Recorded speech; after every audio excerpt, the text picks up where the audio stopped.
So magandang araw, gagawa tayo uli ng video.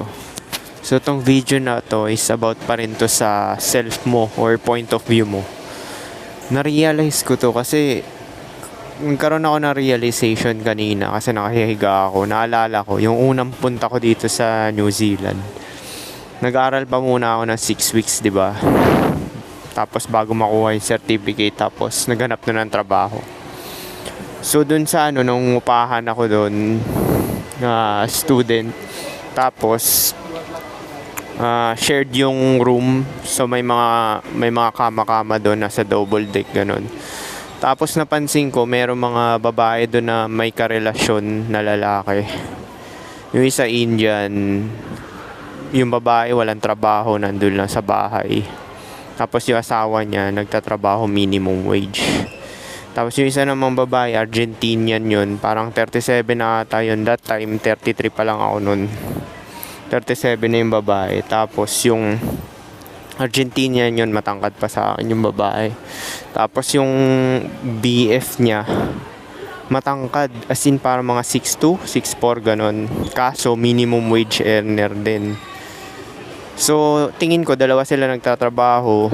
Tapos yung lalaki, picker lang. Napakababa na sweldo nun. Parang 12 lang ata or $15 per hour lang. So, parang Tapos tinanong nila ako nun. Siyempre, yung mga babae, usisero, diba?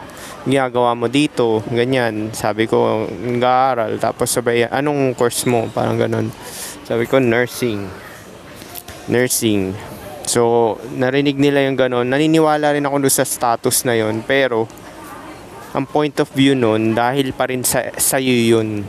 Kaya, yung ibig sabihin, yung profession mo, kung ano-ano lahat sa'yo, kasama na style mo, the way ka magsalita, which is yun yung uniqueness mo, nagbibigay sa'yo ng attractiveness. Tapos, parang naging curious tong mga babae na tong dalawa. Parang pag nakikita ako naka-smile. Tapos meron na may isang Pinay doon, kakadating lang, nag-aaral lang din. Tapos yun, friendly rin sa akin. Tapos tinanong rin ako na kung ano yung kurso ko or trabaho ko. Sabi ko hindi pa, nag-aaral pa ako. Tapos tong Pinay na to, niyaya ako manood ng palabas. Nandun kami sa isang living room. Tapos sinolding hands ko na. Bala ko na nga halikan kaso nga lang pumapalag. So parang tingin ko ginagawa lang ako na itong friendship first, yung mga ganyan. Pampalipas oras, wala talagang Pero nung umalis na ako, napansin ko sa kanya parang nagsisi. Kasi lumabas pa siya, sumilip pa sa bintana Pero yun, after nun namin manood, parang yun lang talaga yung encounter namin Tapos di na naulit. Kasi nga, syempre, magkakailangan na kasi 'di ba? Nailang siya sa akin dahil hinolding hands ko, 'di ba?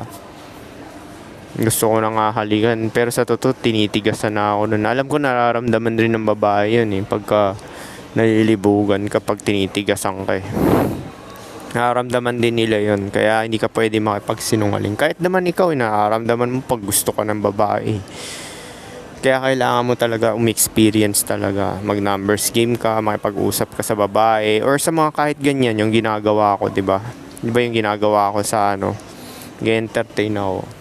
Kaso, yun nga, yung pumasok din ako sa living room kasi mahilig ako mapag-isa kasi ayoko ng maraming maingay, alam mo yung ganun.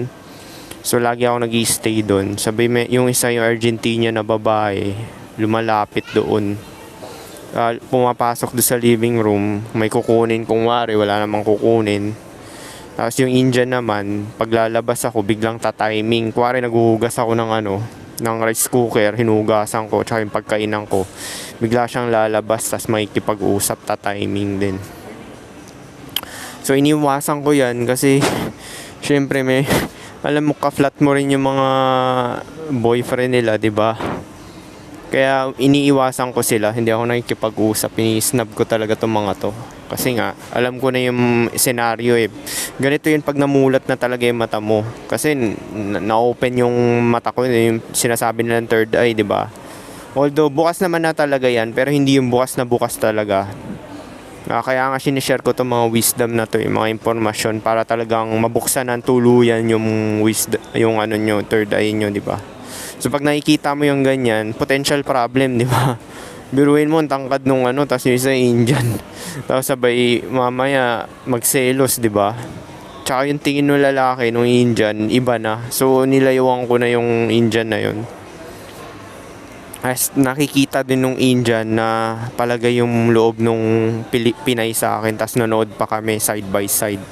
So iniisip niya siguro chick boy ako or ano, wala naman akong pakay mang chicks nun kasi nga purpose driven ako yung ibig sabihin yung main purpose ko talaga magtrabaho. Ibig sabihin yung bank account ko nun wala pang income, pinapadalhan pa ako ng kapatid ko ng pera para pambayad ng upa. So, wala talaga akong pera noon. Kaya, wala akong interest sa kanila. Biruin mo naman kung iniisip mo pera. Ganito yung mga lalaki na minimum wage earner, hindi nila may isipan pumasok din. Alam ko yung katayuan yan kasi napunta rin ako sa ganyan na katayuan eh. Diba pumunta ako dito, yung pagtatrabaho ng 10 years dun sa Pilipinas, nakaipon ako ng 500 plus. Yun yung ginamit ko pang eskwela dito, 'di ba? So, nasimot yung pera ko, may utang pa nga ako sa kapatid ko ng 100 plus or 300k. So, siya yung nagpapadala sa akin ng pera pang bayad ng upa. So, wala talaga akong purpose na or interest na mambabae or mang-entertain. Lahat sila ini-snub ko talaga. Wala talaga akong kasi hindi yan yung purpose bakit ako pumunta dito eh. Purpose ko kaya ako pumunta dito para pumera talaga. Syempre naisip ko na rin yung edad ko nun. By that dati 33 pa lang ako, 'di ba? Syempre naisip ko na yung edad ko nun. Sabi ko tangina, wala akong girlfriend, tapos parents ko tumatanda na. So yun talaga yung ipipanin ng lalaki talaga eh, na walang tutulong sa'yo talaga. Pag lalaki ka, wala kang pera, di bali na mawala ka ng girlfriend. Kaya yung mga nambabas sa Facebook, walang babae. Wala akong pakialam dyan. Ang inuuna ko ngayon yung survival ko na ayoko na magtrabaho ng 43 na ako, 45. Ay, mas i-risk ko yung wala akong kasama. Kahit kayo din, ganito rin iisipin nyo pera na lang kung beta talaga yung utak mo o sim ka talaga, di ba? Di bali na wala kang pera, unahin mo yung kepyas, di ba? Ako hindi Siyempre naisip ko ayoko mag-hustle sa kalsada, mga empleyo, 45 ka na, tapos sabay nakakahiya. Self-respect lang naman sa sarili mo dahil mga kasama mo sa trabaho 23, 24. Kaya minsan nga napapaisip ako, di ba, nag-approach ako sa kalsada. Sino i-approach mo? Malamang yung 21, 23 kasi sila lang naman yung mga single eh. Hindi naman sa ginusto ko na piliin ako ng mga batang babae. Yun lang talaga option mo. Ano pang option mo? 45. Divorce na may anak. Syempre hindi mo pipiliin yung mga ganun, di ba? Tapos sasabihin ng mga iba, creepy, ang tanda mo na, ganyan. Kasalanan mo ba yun? Hindi mo naman kasalanan yun, di ba? Hindi mo naman mahuhold yung tao kung ayaw na sa'yo or hindi. Tapos wala pa kayong anak. So, ganun talaga. So, pag kuwari kayo, single kayo, nandito kayo sa edad ko, promise, ang madidiskartehan mo na lang talaga mga 20 anyos. 21 hanggang 25. Kasi mga 26, meron na yung mga anak, tapos meron ka relasyon. Yung mga 20 hanggang 24, kolehiyo pa yan eh. Yan yung kaya nga ang tsansa mo na lang talaga, gumala ka sa mall, makita mo yung mga kolehiyo na yan, i-approach mo na. Or yung mga nagtatrabaho sa mga shop, di ba? Mga ganun edad niyan, 21, 23. Yun na lang talaga tsansa mo. Hindi sa namimili ka, yun lang talaga yung tsansa mo. Yun lang talaga tsansa mo. Wala ka ng ano pipili mo? 54, 55. Sure may magkakagusto sa yung ganung edad, pero out na yun sa reproductive market. So pahirapan na rin talaga. Biruin to, ito kalaban mo pag nandito ka na sa edad na 35 pataas hanggang 45. ang priority mo na yan, pumera talaga, pumaldo. Kasi kalaban mo dyan talaga, oras talaga eh. Kaya nga umahabol na ako, last mo na to na employment. Kuwari, 35 ka na, last na employment mo na yan, promise. Siyempre, mahihiya ka rin sa sarili mo. Tangina. Kaya yung mga kapitbahay ko, hindi ko sila masisi. Kasi, di ba, nandun sila tumatambay. Hindi ko sila masisisi kasi na-miss nila yung opportunity ng timeline na ganun. Kasi bawat timeline ng buhay mo, dapat na-accomplish mo na yan. Nung 21 ka pa lang hanggang 30, naka-reproduce ka na. Pero pahirapan pa rin yumaman kung hindi ka naman talaga mayaman, di ba? Pahirapan yumaman yan. So, yun lang na pahirapan na talaga sa pagkasaedad ko. Kaya nga sa trabaho, sino ba ma-approach ko dun? Pucha, lahat taken na, may mga anak na, di ba? Nakwento ko na rin yan dati. So, ang choice ko na lang, mga estudyante na lang talaga kasi wala kang option. Sila lang talaga single eh. Wala ka talagang option. Kaya mapipilitan ka sa ayaw at gusto mo, fallback mo talaga sa 21 hanggang 25 pa rin. Kaya ganun. So yun nga. Pero yung lahat ng mga na-experience mo, balik tayo sa topic, lahat nga ng mga may experience mo, dahil pa rin yan sa pagiging ikaw. Itong profession ko, ito yung kalakasan ko, ito lang din talaga yung na-experience ko. Pumunta dito sa bansa, choice ko to. Ito lang din dahil to sa pagiging ako. The way na magsalita ako ng ganito, tuloy-tuloy, walang dahil to sa cognitive capacity ko, di ba? Which is makapagsalita ng tuloy-tuloy. Yung sinasabi nila MBTI, naniniwala rin naman ako nun, pero ayoko ikahon yung personality mo sa iisang ganun lang. Pero category lang din yun, pero hindi siya 100% accurate. Pero napansin ko yung mga INFP nga na ganito, tuloy-tuloy naman din magsalita kasi nga yung imagination tsaka yung different perspective na nakikita ng ganitong personality. Kaya yun, ito pa rin yung pagiging ikaw. Kuwari, bakit ba ako single ngayon? Wala akong karelasyon. Dahil pa rin to sa pagiging ako, 'di ba? Konti yung ma-attract mo talaga. Which is totoo naman, kaya nga sinasabi ko sa inyo, mag-numbers game kayo kasi nga hindi guarantee na magkakaroon ka ng maraming babae kasi masasala pa yan. May tomboy, may inuunang priority, may iba pumiperang babae, inuuna yung career, diploma, yung iba na relationship na, yung iba may anak na. So hindi mo talaga masasabi na pero ganun pa nga rin, the best talaga gawin is kung ano na lang talagang magbe-benefit ka the most, di ba? Nagtatry pa rin naman ako, pero kung wala, okay lang din naman. Basta mas mahalaga, priority ko yung pera talaga. Yung na humasel sa kalsada ng 45 na ako, 43, di ba? Kung ganun lang man, di gagawa na lang tayo ng ibang paraan kaysa naman mang-empleo ka ng ganun. Sabi nga na nanay ko, pag pumaldo daw ako, wag na raw ako magtrabaho, enjoy ko na lang daw buhay ko eh. Tama rin naman siya. Gagawin ko, magsisini ako, magmumall ako parati. Parang ngayon, nandito ako sa mall. Di ba kakamall ko lang nung isang araw, tas ngayon nandito na naman ako. Kasi may binili lang naman ako, gatas lang. Mas ganito, gusto ko rin yung ganito, tatambay-tambay sa benches. As tingin-tingin ang mga dumadaan, obserba, pakikinig ng music. Dahil pa rin to sa pagiging ako, di ba? Kung unique ka sa sa pagiging ikaw, onti lang talaga yung mga track mo. Kasi nasabi nila, pinipilit, wala akong babae, mga nambabash na mga mahihina ang utak. Pucha, kung gusto ko lang magkaroon ng babae, napakadali lang talaga, mag-simp ako eh. Diba? Biruin mo yung lahat ng dadaan dyan, habulin ko talaga para i-approach mo, diba? Tapos pawis na pawis ka. Di ba pathetic yun? Tangina, self-respect naman, men. Diba?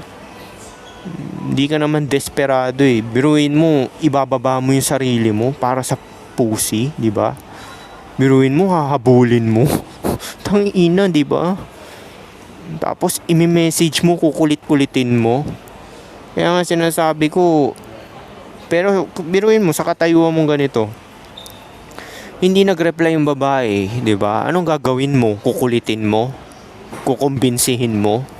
Hindi ba kagaguhan yan, di ba?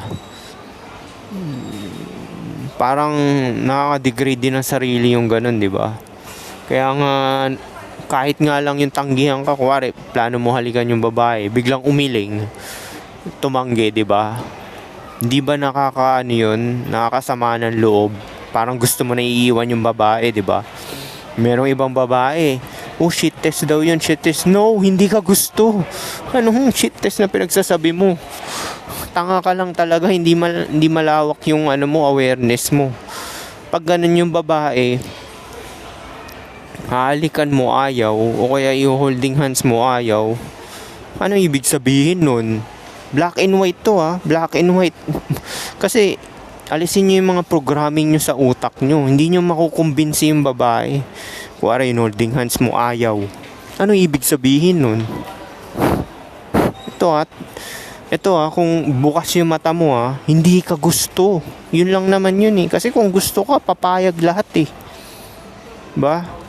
Kaya nga sinasabi ko sa inyo zero tolerance talaga eh. I-offer mo lang talaga sa babae, magkita kayo, i-holding hands mo, halikan mo, or kung kagaya kita, hindi ko ginagawa yung mga yan, yayayain ko na lang ng check-in. Kung ayaw, okay lang din naman, di next. Ganun lang naman yun eh. Kasi ibig sabihin, hindi ka gusto. Nagsasayang ka lang ng oras. Biruin mo naman, eto mga to, yung mga nanliligaw, dinaan pa sa friendship, nanligaw-ligaw. Kung sinabi mo na talaga intention mo, which is dun din naman pupunta, gusto mong kantutin yung babae, di ba? Gusto rin naman ng babae yan kung gusto ka talaga niya, kahit unang kita. Sabi nga ni Locario, mas excited pa nga yung babae, kasi unang kita niya sa'yo, attracted na siya sa'yo agad eh. Dapat nga mas excited babae sa unang meet up pa lang eh. Diba? Same mo rin yun, diba? Parang kuwari nakakita ka ng magandang babae, tas attracted ka, okay pa yung ugali. Hindi ba gusto mong tirahin agad yun? Diba? Ganun din yung babae pagka gusto ka. Gusto ka rin niya matikman agad. Kahit sabi mo pang V pa yung babae na yan, di ba? Kahit sabi mo virgin pa yung babae na yan, bibigay niya agad yan sa'yo agad-agad. Kaya hindi ako naniniwala dyan na kasi wala pa siya experience. Ulul, gago ka ba? Sinasabi nila yan sa yung mga nambabash eh. Naku, wala kang babae, kailangan mo siyang gawing komportable. Naku, wala kang experience ng ons, kaya ganyan, hindi mo alam yung kalakaran. Sinasabi, kailangan daw kumbinsin or gawing komportable yung babae. Paano yung babae na sumasama sa serial killer, di ba? Ang komportable ng babae kung gusto ka. Magiging komportable siya sa'yo kung gusto ka. Yun lang naman yun eh. Kung hindi siya komportable sa'yo, hindi mo kasalanan yun. Kasalanan nyo yun. Ibig sabihin, ayaw ka. Napaka-common sense to. Kaya yung sinasabi, gawing komportable sa babae, simping tawag dyan, simping. Yung ganyang strategy, simping yan. Kaya iiwasan mo yan, magpakatotoo ka na lang kung anong gusto mo. Kung gusto mo siyang yayain na mag-ikot-ikot sa mall, kumain sa fast food, gawin mo yung gusto mo lang talaga, hindi yung gusto niya para i-please siya. Merong mga lalaki, saan mo gusto kumain, putang ina mo, gago ka ba? pera mo ilalabas mo, tapos tatanungin mo siya saan niya gusto kumain, di ba? Di ba? So gawin mo lang talaga yung gusto mo, magpakatotoo ka. Dati sinasabi lang daw ng mga pogi na ano, syempre sasabihin talaga ng pogi yan kasi gumagana talaga yan. Pagka yung average looking ka, pangit, pwede ka naman magpakatotoo, magna-numbers game ka lang. Ilan ba sa inyo yung kaya mag-numbers game? Wala. Ni-approach nga ng 2 or 3 hanggang 5, susuko na kayo. Sa akin, 80 na to mahigit Biruin mo, since dati pa. Since 19 ako, tapos ngayon lang dumami, naging 20 yung bago kong approach. Dahil bakante ako. Nag-online pa ako dati, kaya ganun.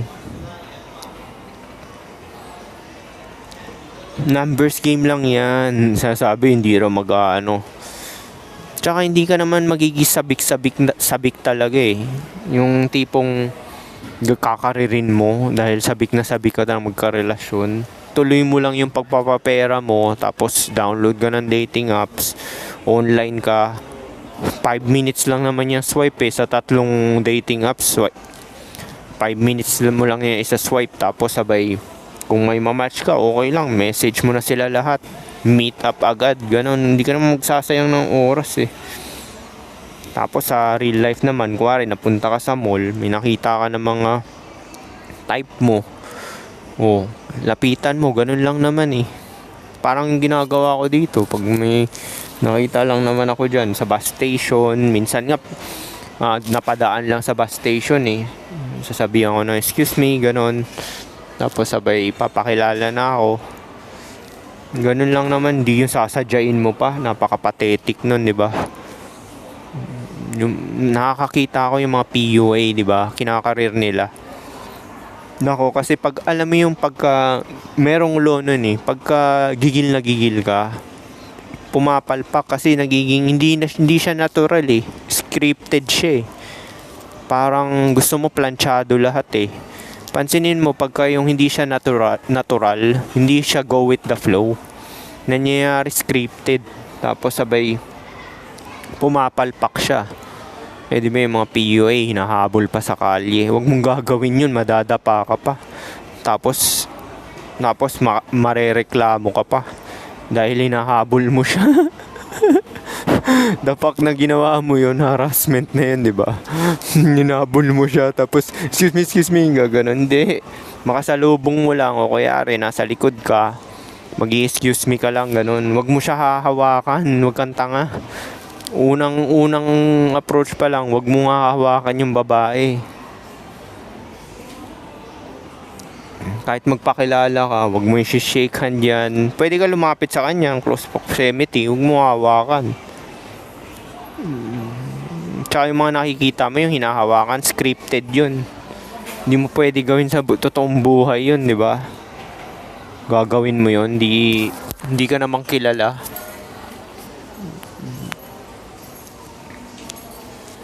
So, yun lang. Yun lang yung makikwento ko sa inyo ngayon. Random topics lang din naman to Nakakatulong din naman talaga yung kung ano yung pagiging ikaw. Kuwari, status.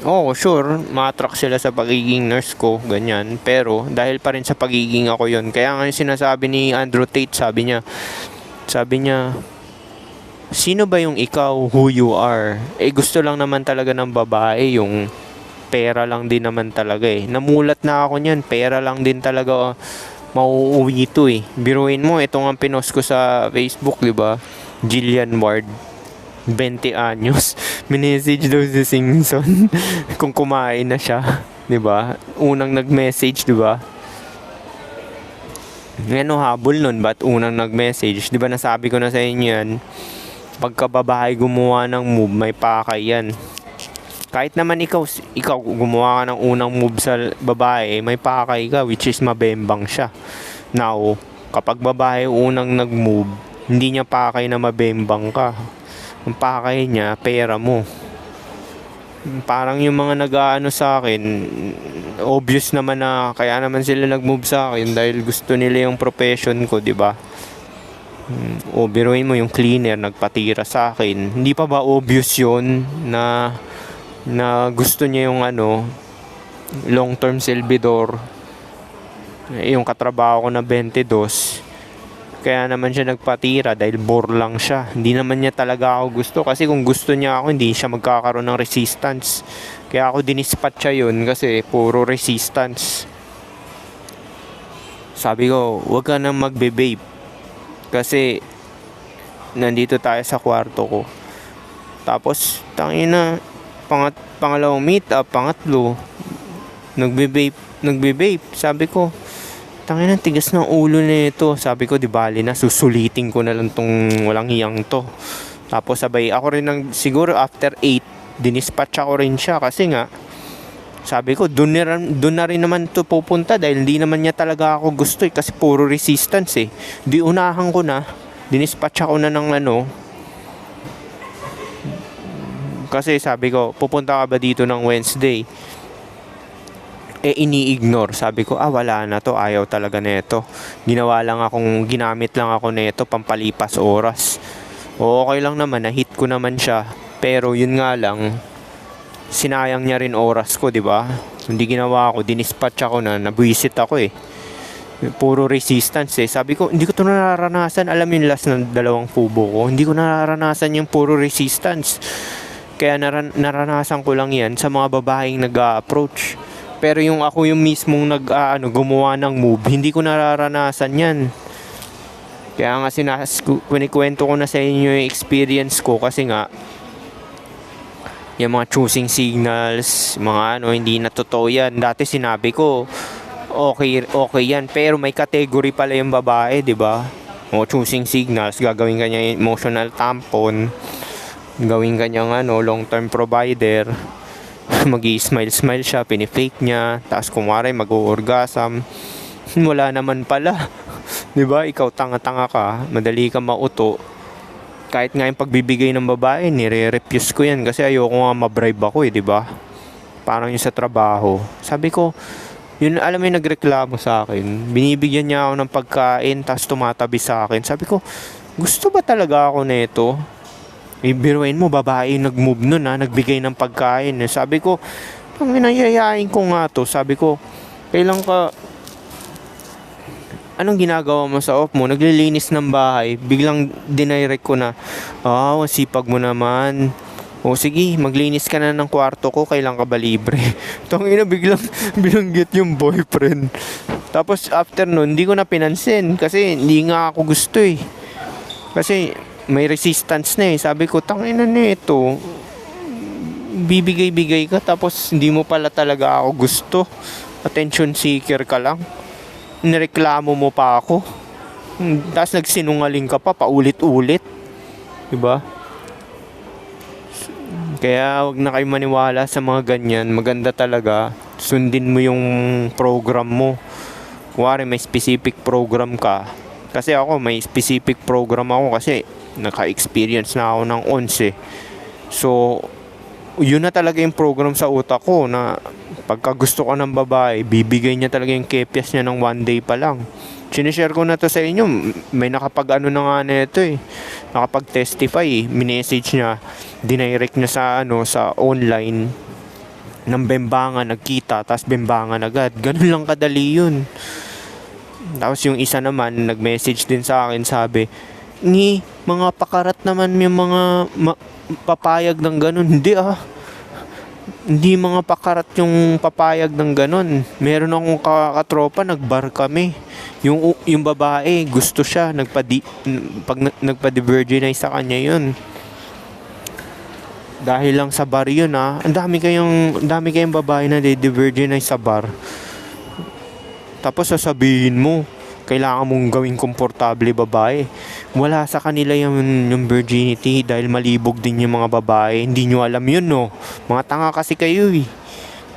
Dapat sa inyo, may experience kayo eh. Huwag kayong tatanga-tanga na nasa bahay lang kayo. Sasabihin, naku, hindi bibigay ng babae yung virginity niya. Sa'yo, dahil hindi ka niya gusto. Kung gusto ka niya, ibibigay niya yung ganong kabilis yun. Kaya nga, kaya nga inaalis ko na yung mga programming sa utak nyo eh. Na walang good girl, bad girl. Lahat yan, pag ayaw ka, ayaw ka. Dalawa lang naman pagpipilian mo eh. Either gusto ka at ayaw ka. Walang in between. Pagka pwede, tsaka na lang. Ayaw ka nun. Titingnan. O kita tayo. Tapos sabay gusto niya masunod yung location niya tsaka oras niya. Hindi ganyan gusto. Kasi kung gusto ka niya, masusunod gusto mo. Kahit ano pang oras, kahit sabi mong alas 3 na madaling araw, pupunta yan sa bahay mo kung sinabihan mo. Marami kasi mga lalaki dito na program yung utak eh. Simping yan, gagawin komportable. Gagawin komportable daw yung babae. Simping tawag dyan. So paano, 30 minutes na, yun lang, peace.